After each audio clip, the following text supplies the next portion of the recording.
and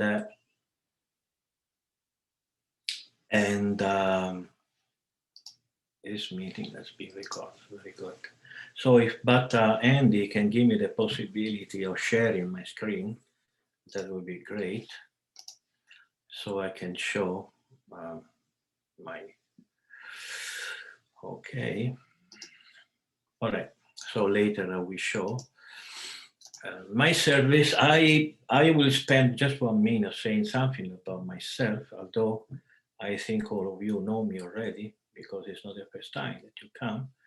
But right now, my service is presenting our history and philosophy. So I always wrote books, but now I'm doing just that. Before I was very much involved in managing temples and devotees, etc. But now I don't anymore. I will just write books and answering questions, etc. So that's why I'm so attached about showing my bookstore and my library. So last week, we have touched the introduction of the Bhagavad Gita. Bhagavad Gita is divided in 18 chapters. So I think we are going to do 18 classes, which is going to take 4 months, more or less, more than 4 months to conclude the whole Bhagavad Gita. But I can assure you that it will be worth to stay, to come in these classes and learn about the Bhagavad Gita. Bhagavad Gita is the most wonderful philosophical book ever written by man. Actually, it wasn't written by man, but just for commodity or conversation. And it touches such wonderful points that everybody should know. So, introduction has been covered last time, and today we're going to talk about the first chapter of the Bhagavad Gita. First chapter of the Bhagavad Gita is very different from all other 17 chapters. It's not anything like 17 chapters that deals with transcendental knowledge, which means knowledge of the spiritual world. In our religions, we always hear about heaven and God, about who is God and where is this heaven, how it's made, what's going on there, what they do, what they talk about, how they are physically. Do they have bodies? Do they look like us? The Bible say we are.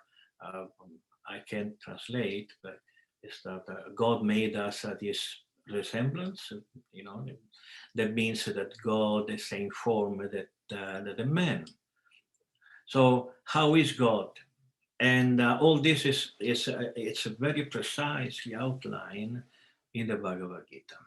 So you are going to have a lot of interesting time in these 18 remaining 18 appointments with us. So why I said that the first chapter is very different from all others? Because it doesn't touch about transcendental knowledge. So if you're interested about God and the soul and the spirit, you have to wait another week. First chapter deals with something different. Basically deals with 2 topics. One is an historical topic. And the second is about morality, ethic and morality. So it is very important to touch these 2 points for several reasons. Some people say that knowing history, like the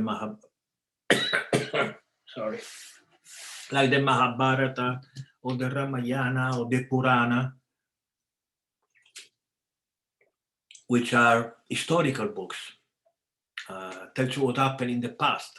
And I'm talking about thousands of years before the advent of Jesus Christ in this world. So we have a very, very ancient histories. And they are histories, they are not stories. There's a difference between history and a story. The story may be invented. History is exactly what it is. So the Vedas, the Puranas, the Mahabharata, they are telling us histories. So I had to say some of this story, how the Bhagavad Gita came to be, because I think that is necessary. You may not remember all the names and the facts, but still it's important to tell the story, you know. So this story begins more than 5,000 years ago with a king named Pratipa. Pratipa was a great king, and he was also a saintly king. So he was very much engaged in meditation and devotion to the Supreme Personality of Godhead. So one day he was meditating on the bank of the Ganges, and one very young, beautiful girl came, and she sit down on his thigh, on his right thigh. So this is obviously a very sexual invitation.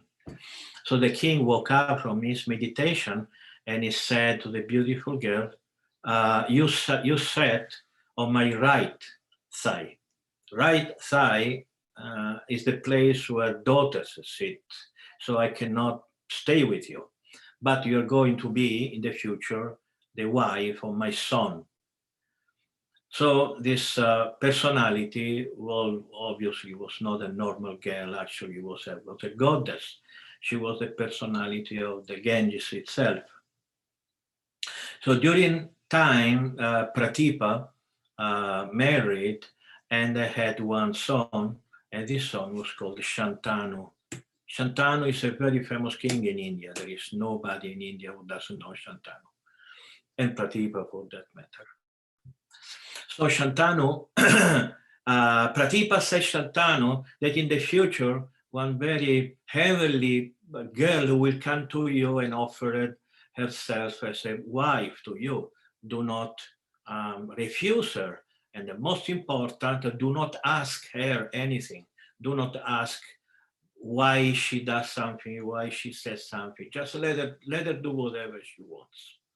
So Shantanu met this heavenly girl, was Ganga herself, and so the first son took birth, and Ganga took the boy and threw him in the river, killing him.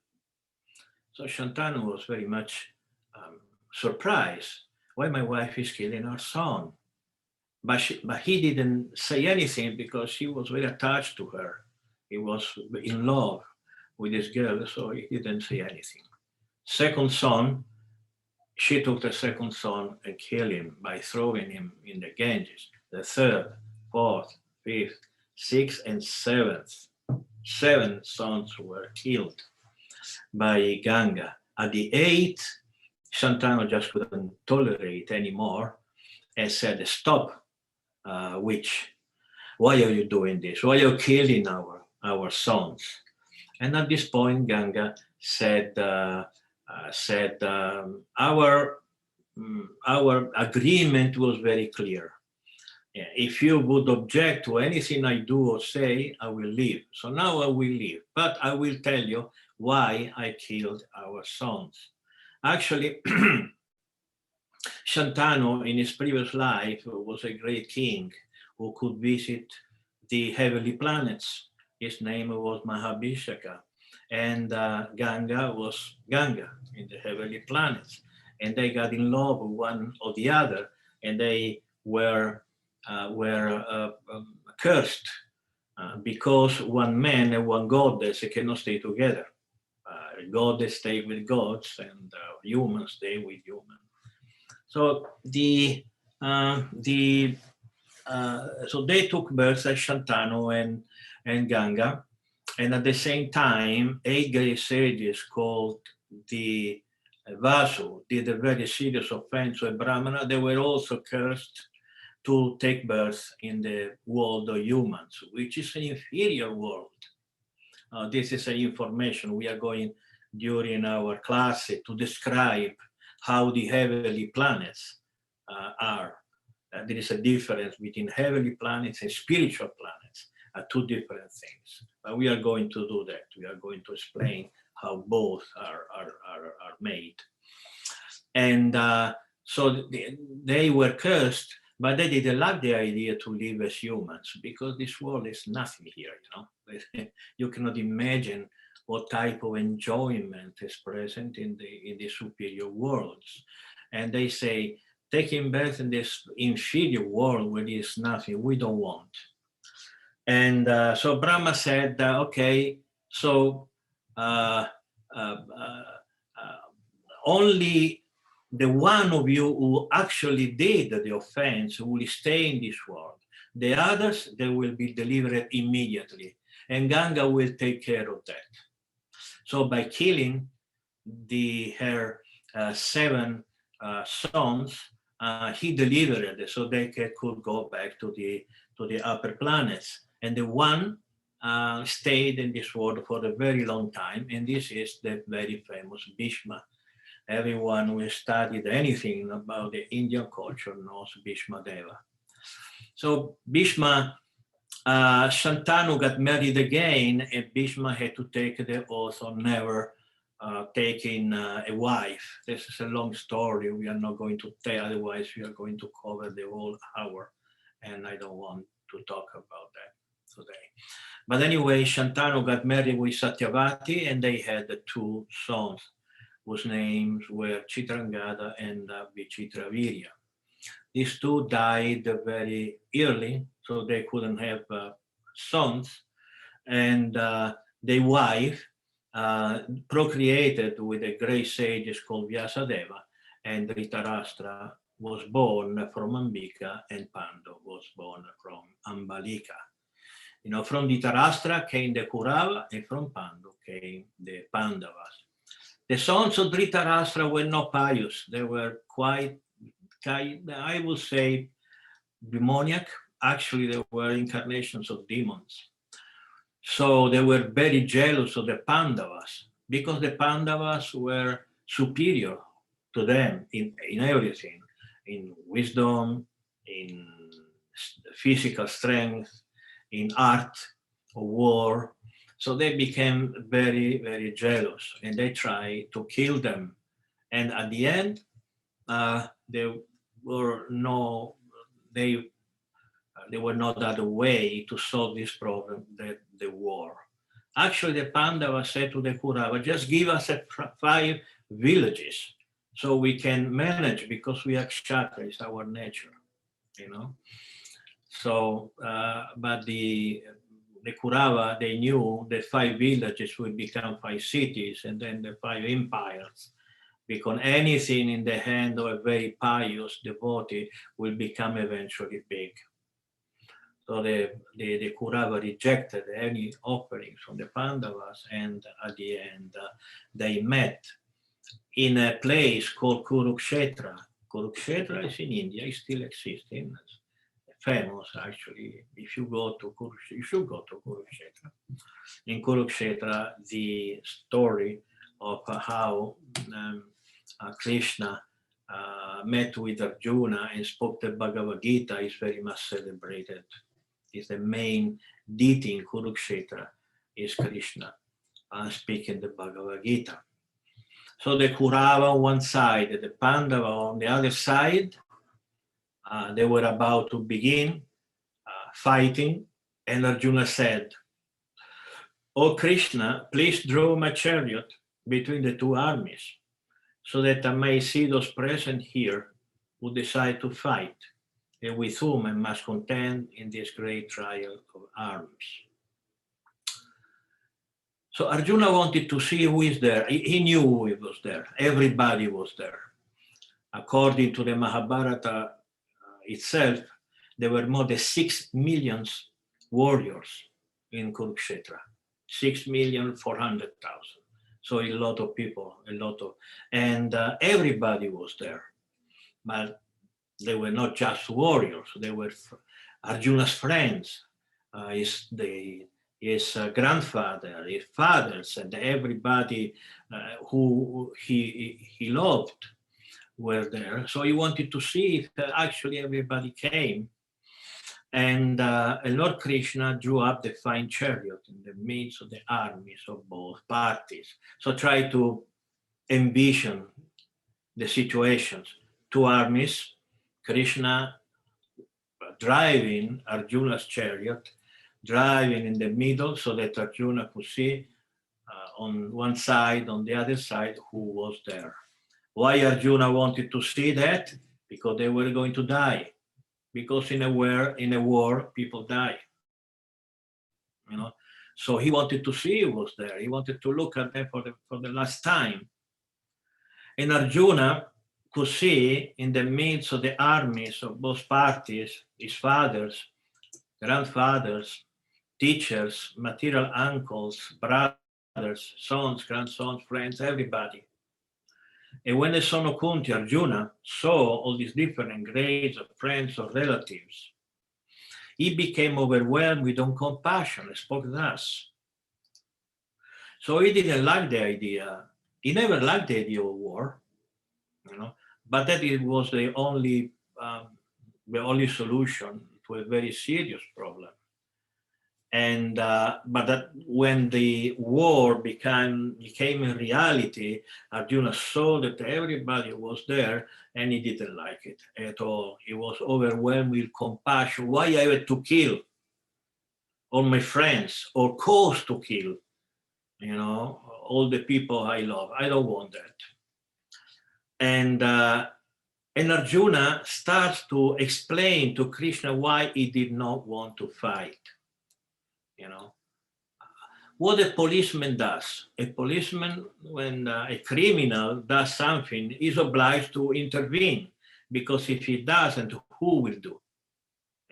And sometimes a policeman has to, intervene with lethal tools, and this is part of his job. It's not that a killing is a good thing, but a policeman who kills someone to defend another person, yes, that is a good thing. So Arjuna, although he understood that he was a Kshatriya and his obligation was to fight, he didn't want to. And he started to make a list of reasons why not. First of all, he says, I see only causes of misfortune. And he said, Keshini Sudana. He calls Krishna Keshini Sudana, because Keshini Sudana means killer of the demon Keshi. It was not casual for Arjuna to use his name. First of all, he wanted to say, you also killed. You killed the demon. Okay? So I understand that I had to kill these demons, but now help me to kill the demons of doubt. Help me to kill the demons of compassion, because in this case, compassion wasn't allowed. And he says, I see only misfortune. There's nothing good coming from this war. What could come? Gaining a kingdom? Who cares about the kingdom? Who cares about a kingdom where none of my friends are there because they have died? What happiness itself, enjoying life while everybody I love is dead? What's the point of this? This is only bad thing. We shouldn't fight. Then Arjuna says something more, a second reason not to fight. And the reason was that killing is sinful. So what is a sin? This is very interesting, because sometimes we think that a sin is an offense to God. We say we do something and God feels offended. Krishna doesn't get offended. God doesn't get offended by our nonsense. Sin is something detrimental to ourselves. This is a sin. It's an act of damage against our own personal interest. That's why sin should be avoided. Some people think, oh, Krishna, God, get offended. Why should get offended? I am a man. I do a lot of mistakes. I can do some sin. He will not get offended. But this is not the point. This is a wrong idea of what a sin is. A sin is like touching fire. or jumping out of the world of the of the train, or jumping out of the window. It's not that our friends are damaged or harmed by our action. We are the only one who are damaged. So we had to avoid do sin. And what is a sin? This is the Bhagavad Gita. We are going to tell and explain what is a sin, what action are sinful, what action are not sinful, at different grades of sinfulness. And why we should not slay these aggressors? Because it is our friends. And we are fighting because we want a kingdom. So that's why it's sinful. It's sinful because we want a kingdom. Who cares about the kingdom? Let them have the kingdom. This was Arjuna's thought, that people could think that he caused a big war and millions of dead just because he wanted a throne. So for this reason, Arjuna said, no, we don't care about the kingdom. Let them have it. I'll go to the forest and I will be happier, And actually, Srila Prabhupada, in a purport of this verse, says something interesting, that there are 6 reasons why a person would be allowed or permitted to kill somebody. Before saying it, it is very clear that we should not kill anybody. This is culture. This is history. We have to know history. We have to know philosophy. It doesn't mean that everything we say should be applied now, And so it must be very clear that violence should be avoided. At the end, I will say something more about this point. Someone who gives you poison, who tries to poison you, can be killed. Someone who sets fire to your house can be killed. Someone who attacks you with deadly weapons should be killed. Someone who steals your riches should be killed. Someone who occupies your land should be killed. And someone who kidnaps your wife should be killed. So today we have other ways. If someone steals from you, then you go to the police and they will think about. At that time, it was a different thing. Someone who kidnaps your wife, hopefully she didn't agree to that, but in that occasion also there is police to do that. But at that time, it was different. At that time, somebody could react violently to someone who one of these 6 kinds of aggressors. And the Kurava did all of them. They tried to poison them, they set fire to their house, they tried to kill them, they stole everything the Kurava did against the Pandavas, they did. And Arjuna says, try to defend himself from prospective critics in the future, who say, oh no, you caused the life, millions of people gave up their life because you wanted a throne. Here, Arjuna is going to say something different. Even in these men, their hearts overtaken by greed, see no fault in killing one's family or quarreling with friends. Why should we, who can see this crime in destroying a family, engage in these acts of sin? He says, they are sinners, they are demoniac, and we know they are. Why we should do the same? And then Arjuna said that this is another reason why we should not fight this war. And Arjuna says something very important now, very, very important. That is, with the destruction of dynasty, the eternal family tradition is vanquished, and thus the rest of the family becomes involved in irreligion. In Vedic times, the family was, I would say, the most important nucleus of a society. And there were a lot of sacrifices and ceremonies that could be done only by family members. So if you kill and destroy a family, then who is going to do these ceremonies? There is no going back to the upper planets or the spiritual world. Family must be defended.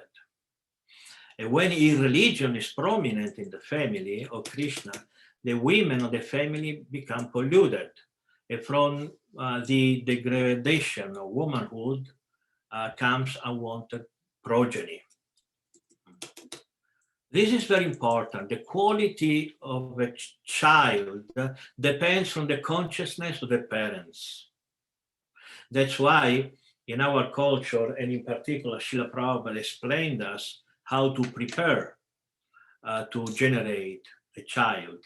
It should not be done just like animals, they come together and a child comes. It should not be like that. There is a whole procedure. And in this case, a person of high quality will come. And this is the instruction from the Vedas. But if you kill the man who is the father, and then the woman is without father, without a husband, and then she will go around looking for somebody else, maybe somebody else's husband, and everything becomes a mess. The quality of children will go down, and then the whole society will go to hell because the quality will go down. So Arjuna says, we should not kill all these people because they are family members. They are the men of the husbands, they are brothers, they are fathers, they are. So by killing them, we destroy the family structure, which is so important in Vedic culture. Unwanted children doesn't mean that somebody doesn't want. Unwanted children means children you should not want. Varna Sankara is called. Sometimes the devotees are confused about this unwanted children, what it means, unwanted children.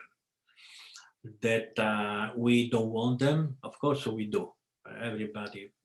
Basically everybody wants little children when they take birth. But you should not want them if you knew who they were in the previous life. Because if your consciousness wasn't good at the time of procreation, maybe the devil may come in your son or daughter body, and you should not want them. And this is the meaning of Varna Sankara, Then family welfare activities are devastated. I have heard from the disciplic succession that those who destroy family tradition dwell always in hell. And Arjuna says, if I allow this massacre here in Kurukshetra, I caused the destruction of family tradition, and I don't want to dwell always in hell. So this war should not be fought. And then Arjuna, having thus spoken on the battlefield, cast aside his bow and arrows, sit down on a chariot, his mind overwhelmed with grief, because he didn't want to fight, but he knew that he had to fight. So in this situation, he was in total anxiety and he didn't know what to do.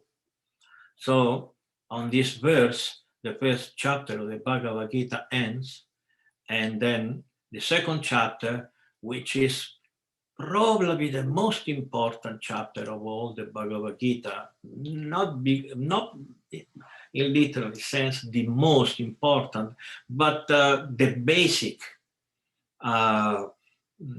philosophical principle are discussed in the second chapter, which is first the identity of us, who we are, where we come from, where we go, etc. And the second is the quality of action, which is extremely important because everything we do in our life is action. So we should know what to do and what not to do if we want a successful life, because we know that everything we do will give us a reaction. This is called karma.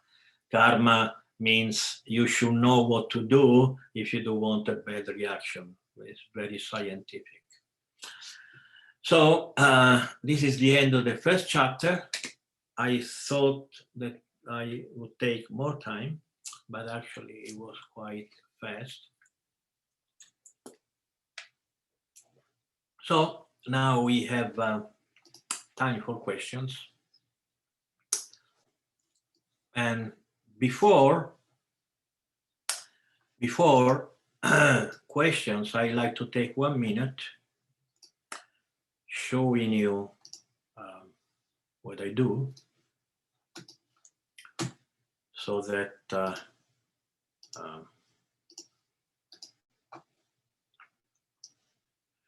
so we have 2 websites. One is up here on my right, ishvara.org, and this is the main one. Is the bookstore, where it's the main thing, because everything I say, I do, I write, end up here. Not until now, I didn't publish everything I had, but I just began a project called Live Books. So what when you buy a book and you read it, the last page is the last page, and you cannot correct it. Let's say that I find something in my book that it was wrong, or something that I didn't think years ago that now I said, oh, I should have said it differently. Oh, I want to say something more. Or maybe you send me a question and say, oh, you said that, but I didn't understand. Can you explain it better? You cannot change. It's made of paper. You cannot change it. But if the book is not on paper, but is electronic, then it can be changed. So the book grows. It becomes better because it's not on paper, it's electronic. So this project, which I began years ago and then I had to stop for some reasons, I started again and I published the first 2 live books, which is King Purushottama Deva and Matsyavatar, which are here. You can see it right here. And so there are going to be hundreds of this. Everything you can imagine, every saint, every sage, anything. You know, I have more than 200,000 files in my computer, so I will put everything here. So it's the books have a cost, but a live book is not a cost. It's a donation that I need to buy books, do things, but sometimes a donation is $2, $3, $4. There is nobody you cannot give $2 to read something that it took me 3 or 4 days to write. So please go visit this my bookstore. There are 40 publications until now, and it will be basically it will grow and grow and grow as you will visit it. So let's say that you send a question, I answered it, and I added, how would you know that something has changed in that ebook? You will find the advice, the news here in the Vedic Public Library, which is ishvara.org. And where I will say, in this file, in this book, there is something new. Please go. So you can go daily here. There is no day that we don't publish something. You find something on Matsyavatara that is new, you go to Matsyavatara. This is the best way to study our philosophy, to have a large paper and electronic, because frankly, I cannot read all the electronic. I need a book. I need a paper book. but there is something that cannot be published in paper. Maybe in 5 years, that, for instance, a Matsyavatara incarnation, the fish incarnation, will become such a big book that is worth to print it in paper. But printed in paper, it takes a lot of work. First of all, because my English, as you know, that is not so good, and I do mistakes. And if you print a book and people buy the book, which doesn't cost $2, may cost $15, and he finds a lot of grammatical and syntactical mistakes, then people doesn't want to pay for mistakes. And so, of course, if I have a big editing group, 5, 6 people who correct, edit my books, that could be done. Until then, I will publish books only when they are rightly corrected. And Bhakti Rosario, who is here, has done this very serious job. It takes a lot of time to correct a book, I know. So and this is my main project. My main project is to write books. Some of them are on paper, and some of them are electronic. I hope that you will take advantage of all this. Okay, so now we have plenty of time for questions and answers.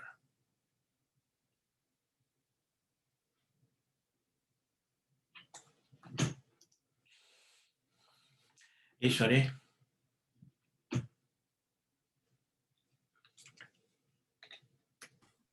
Okay.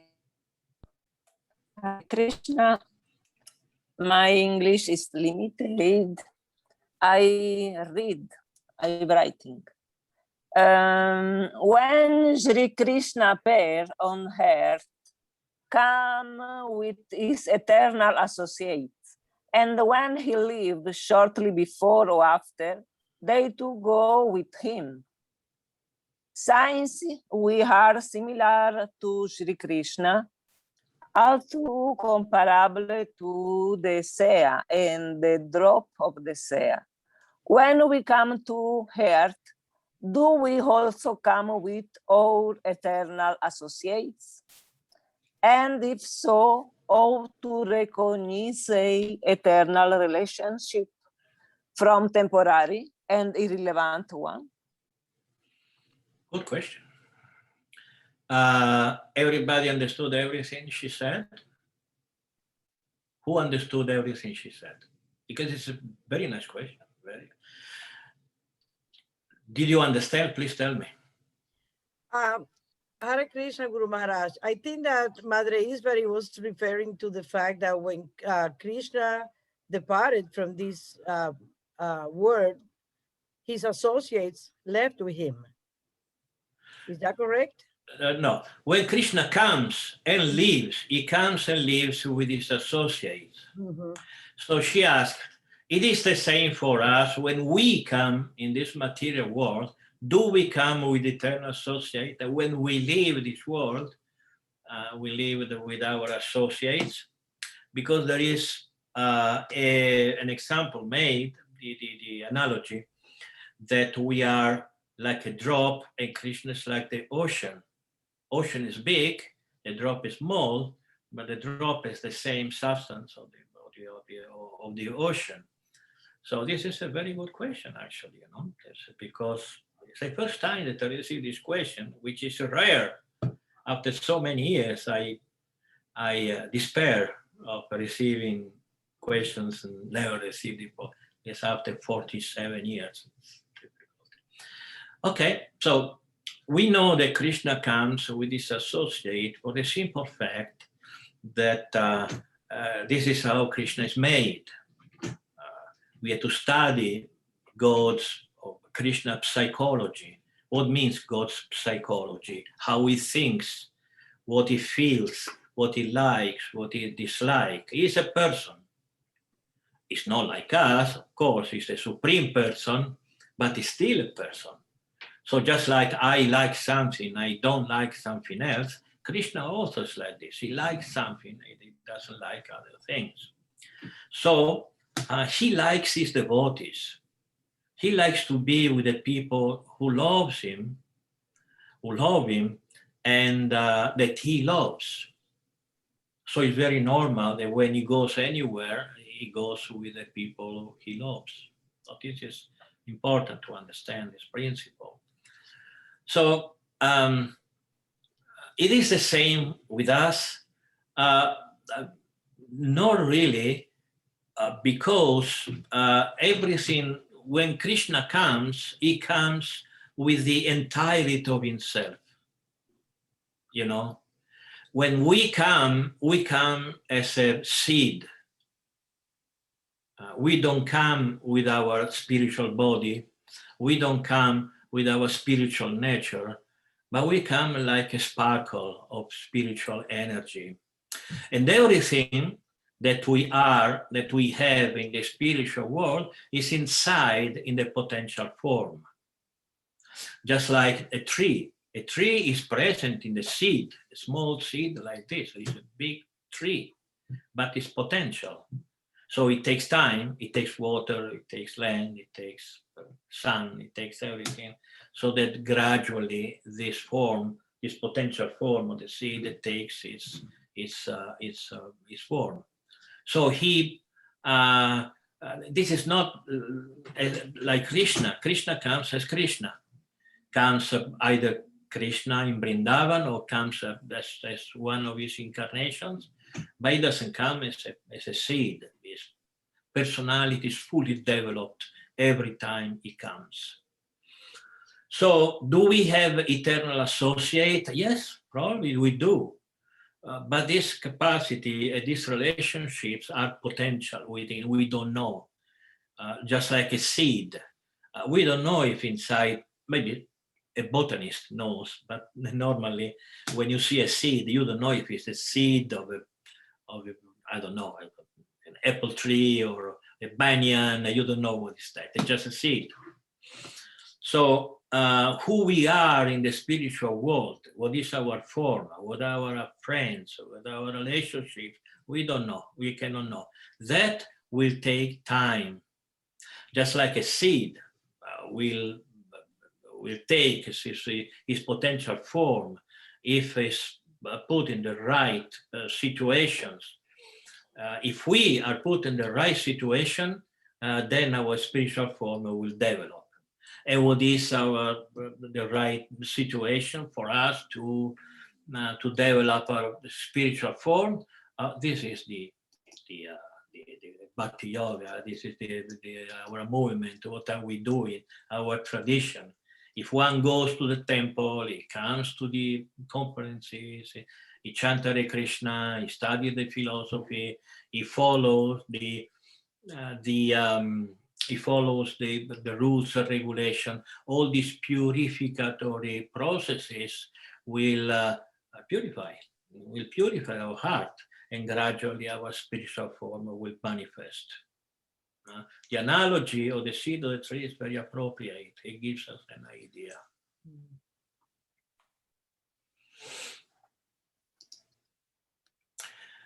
Okay, Bhakti Rosario. Thank you, Guru Maharaj.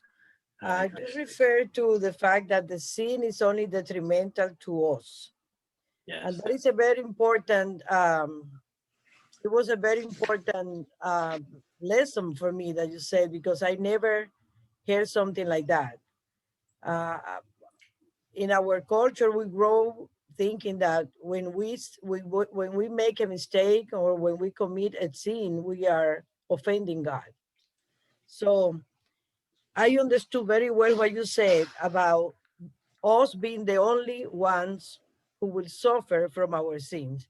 Now, my question is this: do we pass our karma to our future generations, to our children, to our grandchildren? Because when I commit sins, maybe in this life I will not pay for all the karma that I have been accumulating for whatever I have committed. So do I pass this karma to my offerings? Offenses, just like crimes, are personal. If I steal, my son will not go to jail for me. I had to go to jail. And differently from a crime, because I can steal and kill, but if I die, there is nothing, the judge can do, it's just extinguished. This is not the case for us, because we know, and we are not going to talk in some depth next week when we talk about the nature of the soul of us, that our nature is eternal. So if we don't finish paying our sins in this life, we have time in the next life and the next and the next. So you will pay for that. There is no doubt about that. So God, of course, when you sin, is sorry because you are going to pay. He's not sorry because he's offended personally. Just like a little child, your granddaughter that you love so much, we all love our children and grandchildren. So if the grandchild says, you are a fool, you don't get offended, it's a child. So Krishna doesn't get offended for our stupidities because we are like children, we have no intelligence, we don't know what is right and what is wrong. So he doesn't get offended, but we pay our mistakes.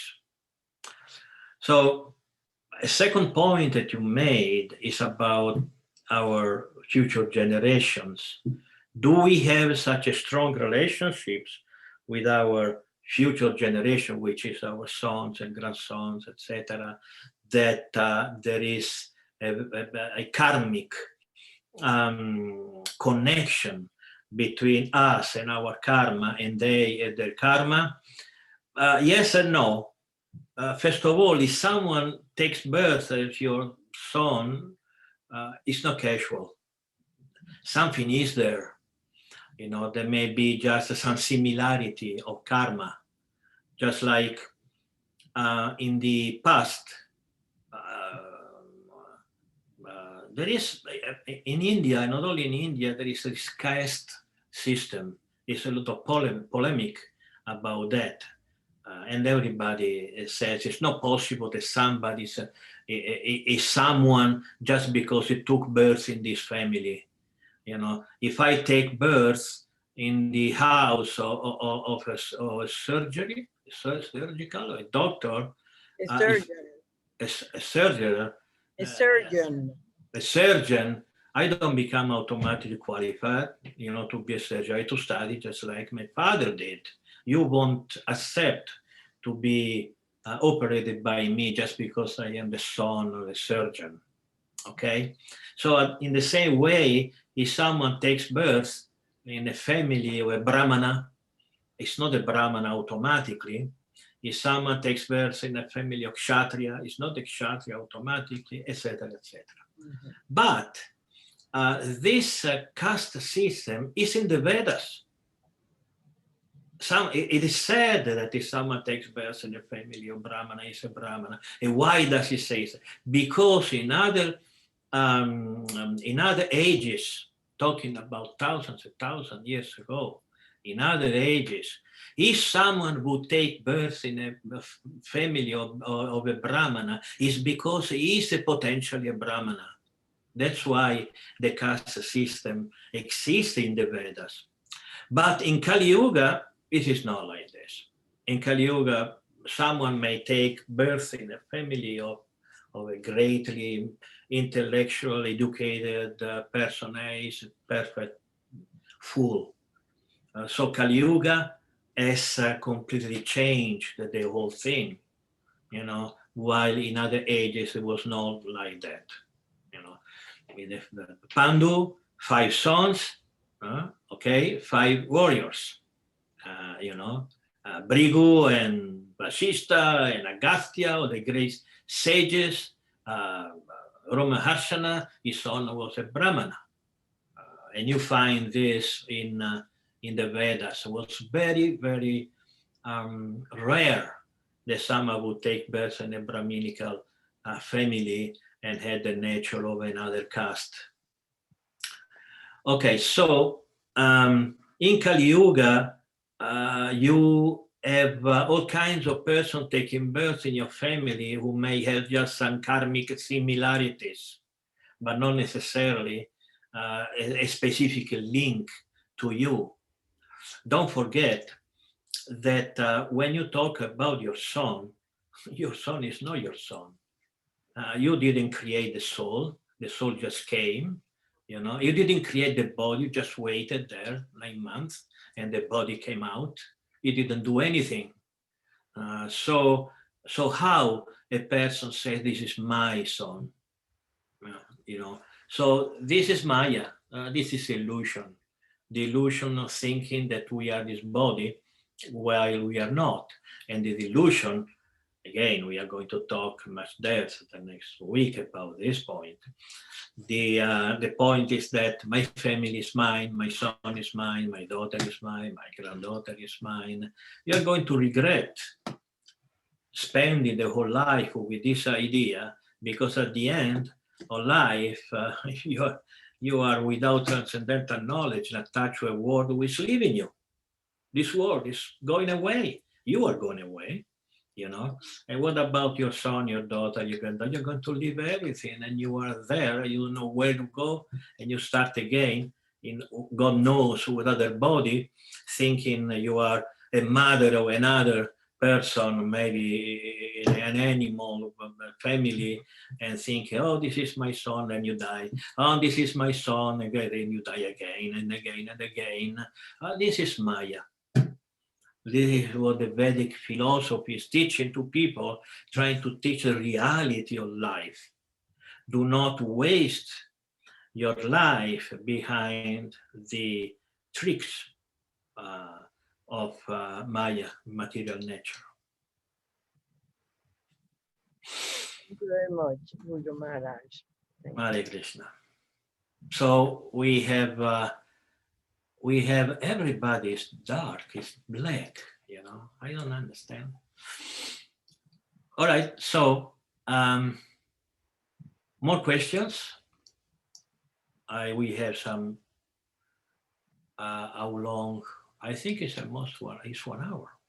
It's 1 hour. So we have maybe 1 or 2 questions more, and then we close.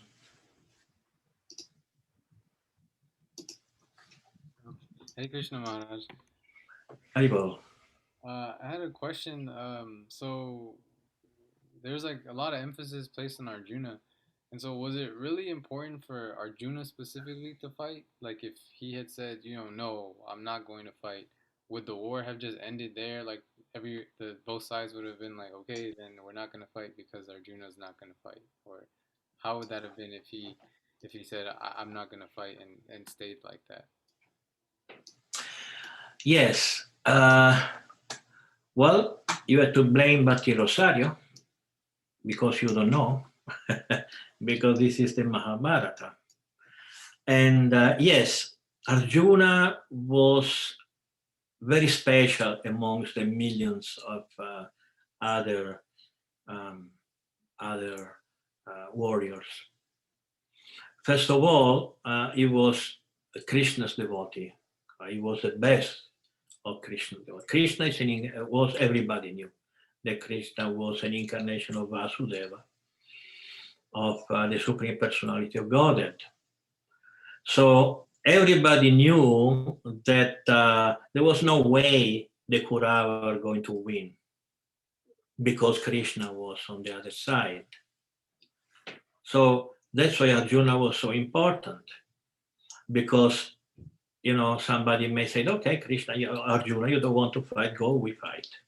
But it was not the case. Arjuna was a pivot.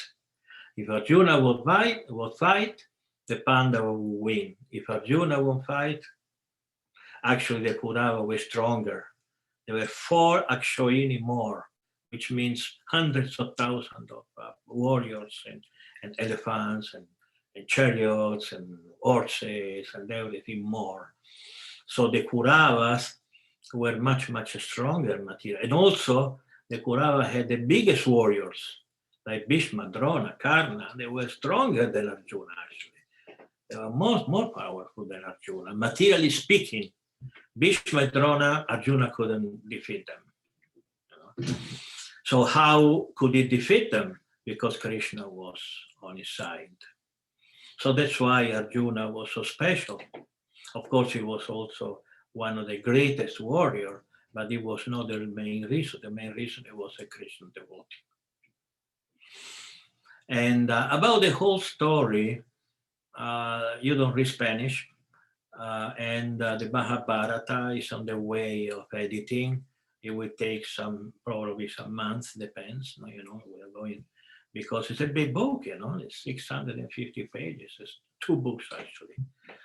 We show you. This is the Spanish edition of the Mahabharata. Is one of the 2. This is the one or 2. So 2 books like this. It's a big book, and this is only this is my version of the Mahabharata. I brought the story, and so it's a big book. It's a wonderful book. It's unbelievably wonderful. The story, the philosophy, and everything is wonderful. And this is just a resume, because the big Mahabharata will come in time, and it's going to be huge. It's going to be calculating this, just to give you an idea what the Mahabharata is. You see this book? So if we keep this size of the book, it would take 45 to 50 books like this to complete the Mahabharata. Okay? So are you going to read it all? Well, I did.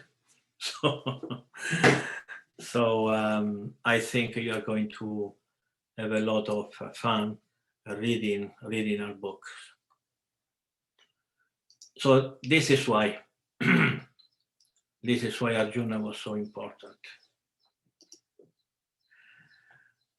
Okay, so are we done, or there is a last one? All right, we are done. Next week, we are going to study and discuss the 2nd chapter of the Bhagavad Gita. It's going to be heavily philosophical, and we are going to deal with the 2 most important philosophical concepts, which is the identity of the being as we are, and the nature of action, what we should do, because when we determine who we are, then how we have to behave. This is called karma yoga. Karma yoga means the yoga or the science of action. This is very important, both of these concepts. So please come and write down your questions, and so next week at the same time at 7 o'clock.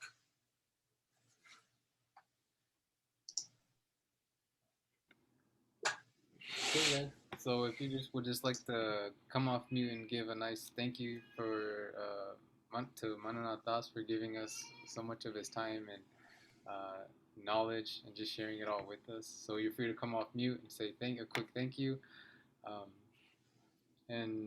Yeah, just like he was saying, so please join us next week. And in case you want to recap, you can go ahead and, once this video posts on YouTube, then you can go ahead and go back and watch this video as well.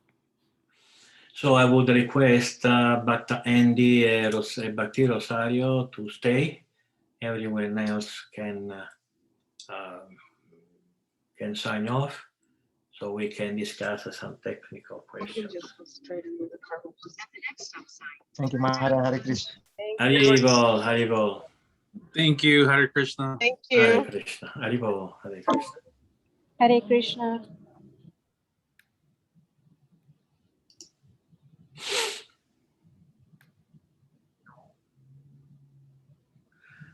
Okay, so I have 2 topics to discuss with you two.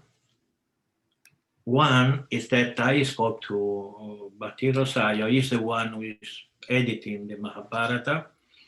Last time you said you could help a little bit. You were very honest to say you don't have much time. And you mentioned some 2 hours per week.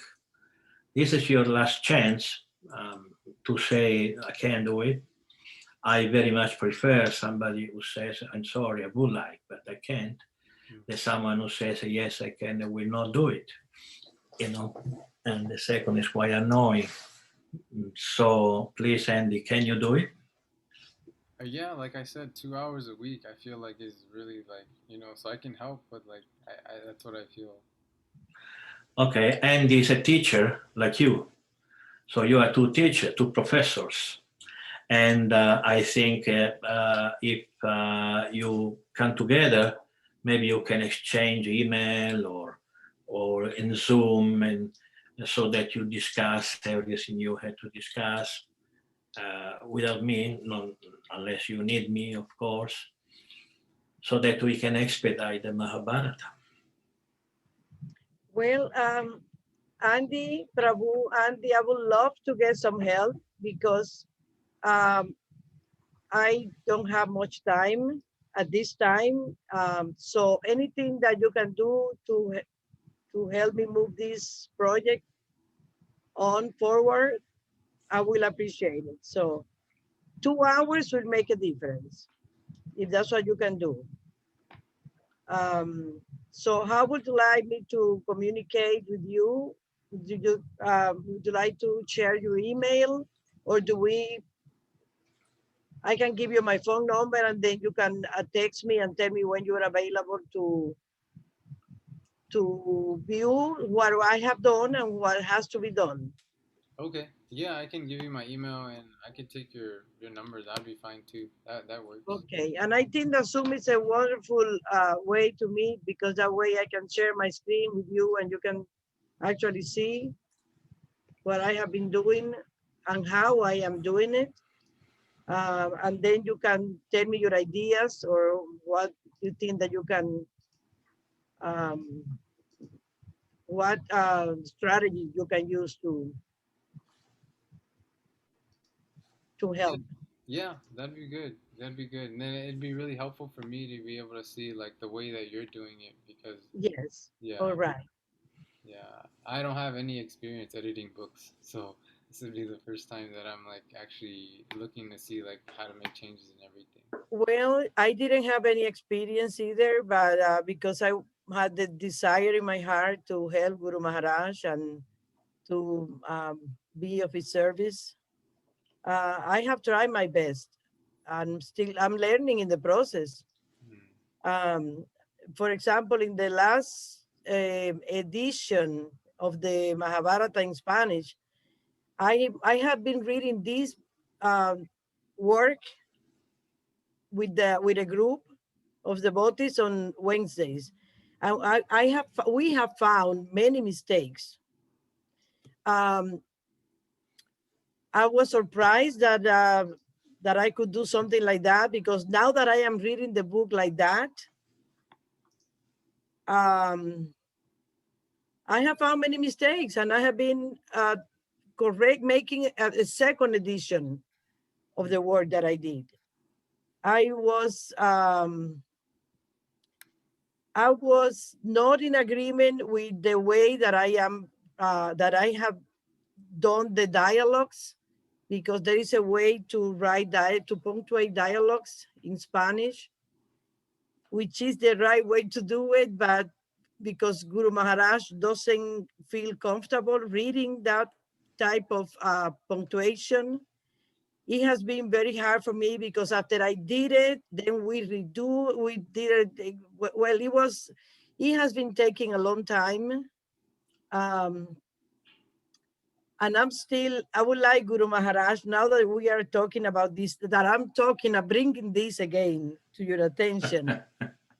I would love for you to ask the devotees or Andy, if Andy, are you a Spanish reader? I can read Spanish, but I don't know like all the rules of it and everything like that. Okay, I know some of the rules because I'm a certified Spanish teacher also. Okay. So, but I would like Guru Maharaj, if you would please consider asking the devotees' opinion about that. Okay, let's solve once for all the problem. I don't think at this point that there are philosophical or historical mistakes in the Spanish Mahabharata, because I read it. More than once. So I think at this point it's just a question of, and yes, I found mistakes. Even if my Spanish is really poor, Yes. still I saw that there were some mistakes, but there were no historical mistakes. So I would say, if you want, because the English Mahabharata is a big work. I don't know if you can work on the English Mahabharata and the Spanish and corrected the Spanish Mahabharata at the same time. If you do, then I would say this: do it as you like it. The punctuation, do it as it should be in Spanish, but don't ask me to read it, because it's just, it's hacking my head. Yes. Reading there, I don't understand what you are saying, who is talking, who, etc. Because the punctuation is just, I never saw anything like this in my life, so I will not read it. I trust that you will do it correctly, and yeah. Then I appreciate your trust, Guru Maharaj, because believe me,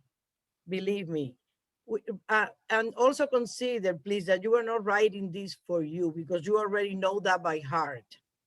You are writing the Spanish Mahabharata for the Spanish population, and any reader who is a Spanish reader will know what type of punctuation it is the correct one. Okay.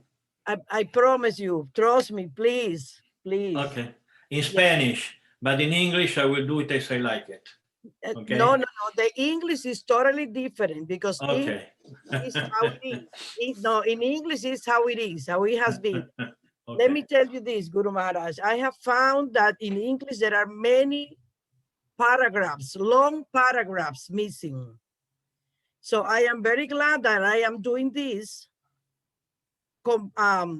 comparing both at the same time.